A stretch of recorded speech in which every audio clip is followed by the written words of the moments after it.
What's up, guys? It's been quite some time since I've made a video. I've been out of the game for a little bit.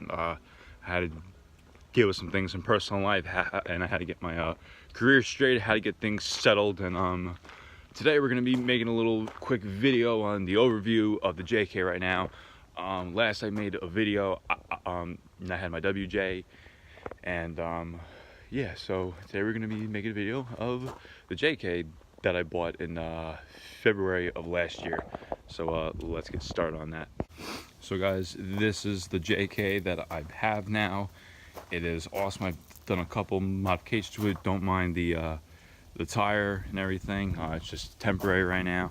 But this is basically what I got right now. And I'll give you a little backstory of it in just a second.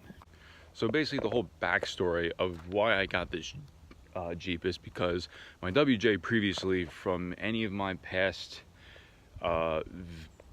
things I put up in the past, it ran into a lot of problems, and just they were kind of tedious, but things were kind of like annoying with them, and it just began to the problem where the heater core shit out of me, and I found out it shit on me when I purchased the vehicle, but I never knew until it came towards winter time, and then I had no heat and then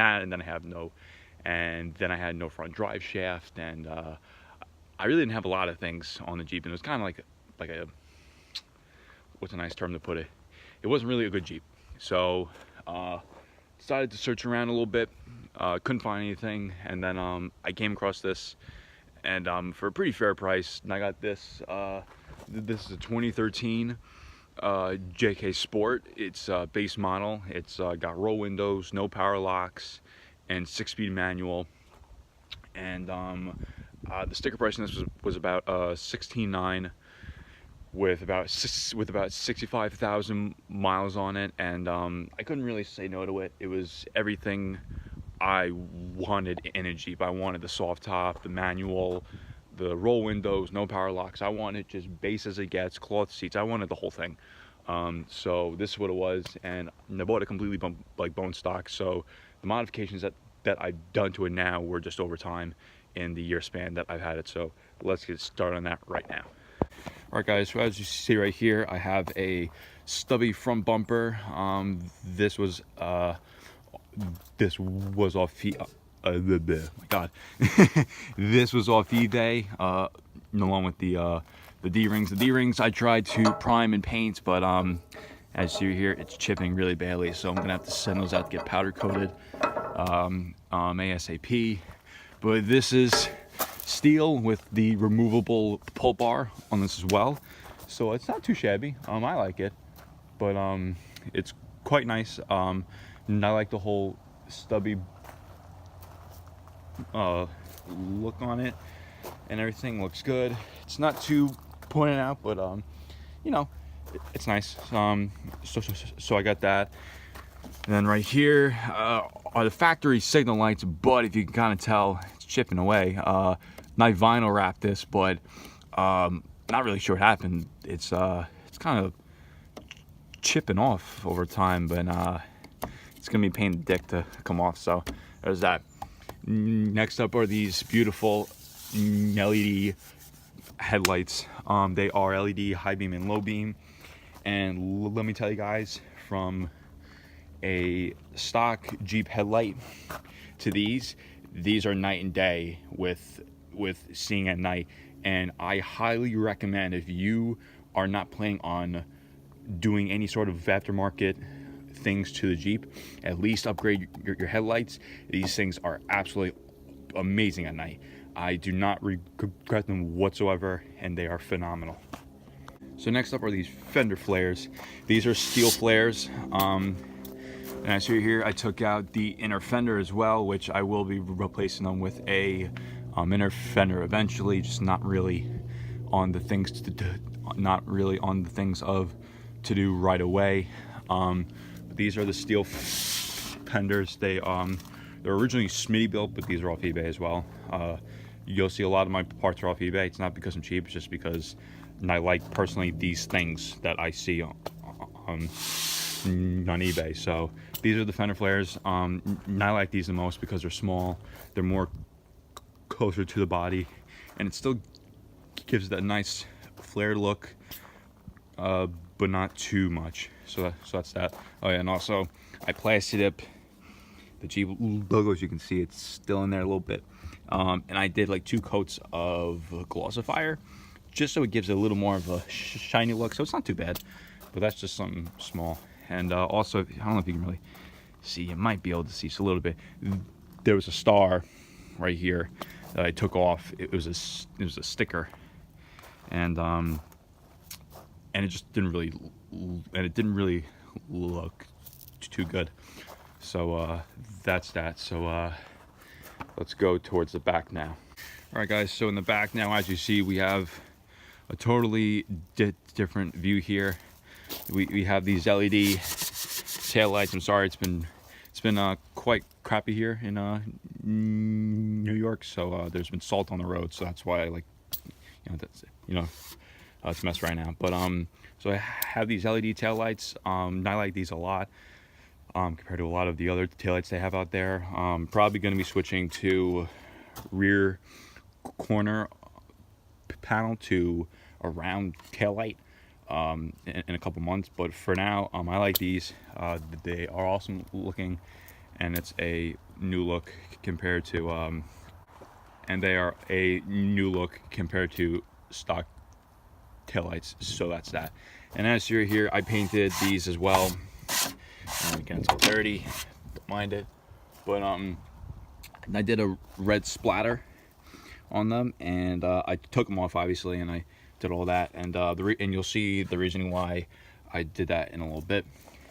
And then as you're here, I did a poison spider tramp stamp on it, and I like the look of it a lot more. It's more sturdy and everything, and it clears up the back a lot more, and it's nice.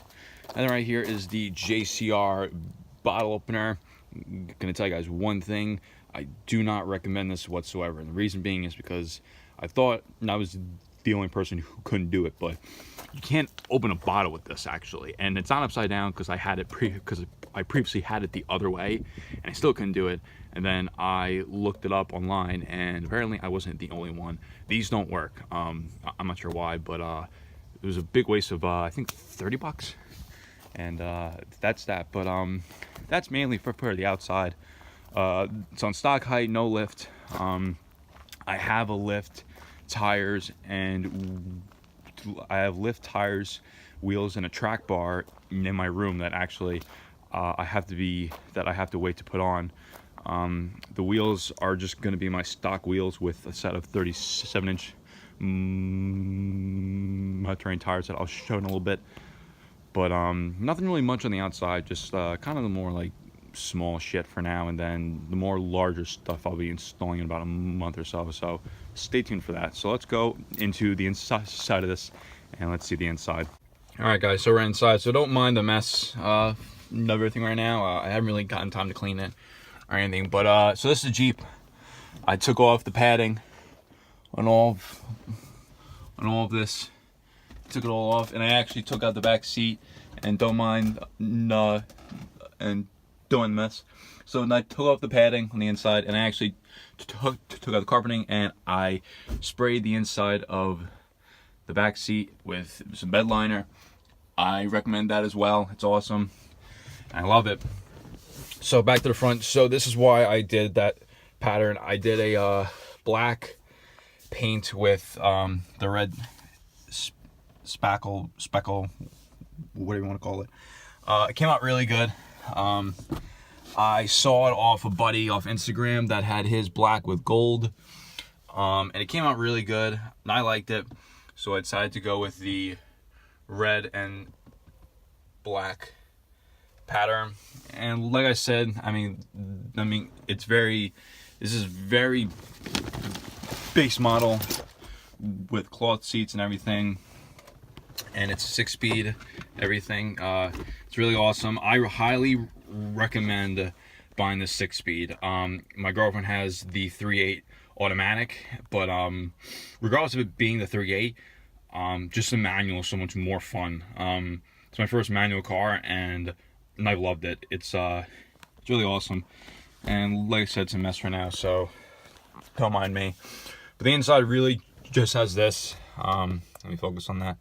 Get the brightness up a little bit. There you go. Yeah, it's a little much. Just that. But everything else in here is pretty stock. Don't really have anything much besides, like I said, I took off the padding on the roll bar. I bedline the floor of this, and really like that's it. Nothing really too much. So let's go down to the basement and show you these wheels that I got. I mean, not wheels, these tires that I got. So let's go. So we come down, and then I have all these spare sets of tires and wheels just sitting down here in the basement for whatever to be sold. Here I have a set of 35s and everything on some Ford wheels, but that's not what's being put on the Jeep. These are what's being put on the Jeep. So these are, let me take this down and bring in some light. So these are a 37 by 12.5 on a 17-inch wheel. These are a mud terrain tires. Like I said, they have a really good tread still. I bought all 4 of them for 150 bucks. So I saw that as a really good deal. I couldn't really pass up on that. And they are a BF Goodrich tire. Like I said, they are a mud terrain and not too bad left to tread. I think it's still pretty good left for 150 bucks. I can't complain. So these are going on the Jeep along with my stock wheels. So I should have to order the wheel spacers for that, and and then that should be it for the time being. So that is okay. And then put these right here. So these will be on the Jeep within the next month, along with the lift, shocks, and everything else. So let's go check that out as well. All right, guys. So here is the springs for my lift. These are 2.5-inch coil springs from Iron Rock Off-Road. I'm really excited to be putting these in within the next month. As soon as I get my wheel spacers and I get the tires mounted and balanced, I'm going to be putting in the lift, track bar, shocks, tires, everything on. So the Jeep's going to be completely transformed within the next month. And here's the heavy duty adjustable track bar from Iron Rock Off-Road 2. Really good, really heavy duty, sturdy. Really good. I can't wait to install this. It's going to be a huge help, not just for the lift, but since I'm running 37s, it's going to definitely help with my steering. So that will be nice. There's that. I'll pull this to the side right here. And here we have the Bilstein 5125 shocks. And this is the first time I'm running a shock that's not rough country. I've always ran rough country shocks and went kind of cheap. But this is my first time I'm really going to run like a nice shock. So I'm really excited to see how these run. I've heard some good things about them. And I can't wait. So that will be great. So guys, that is all for the Jeep. So you saw the overview of it for right now, the things that are on it, the things that will be happening in the next couple month or so. It's going to be getting its lift, tires, and wheels, and on the wheel space as well, a track bar, and a couple other things. So I'm going to be upgrading the rears a little bit, and maybe buy an actual exhaust for it, since I took off the muffler for that. That's another thing I'll probably post, is that too. But alright guys, so thanks for watching. Comment, like, subscribe, especially for more content. I'll be posting a lot more stuff since now I have a nice Jeep to actually put stuff on. This Jeep is definitely going to be doing some upgrades, some wheeling. If you want to see me break a Dana 30 on 37s with 321 gears, definitely hit subscribe on that, because that's going to be quite interesting to see that. So thanks guys, like, subscribe. I'll see you next time. Peace.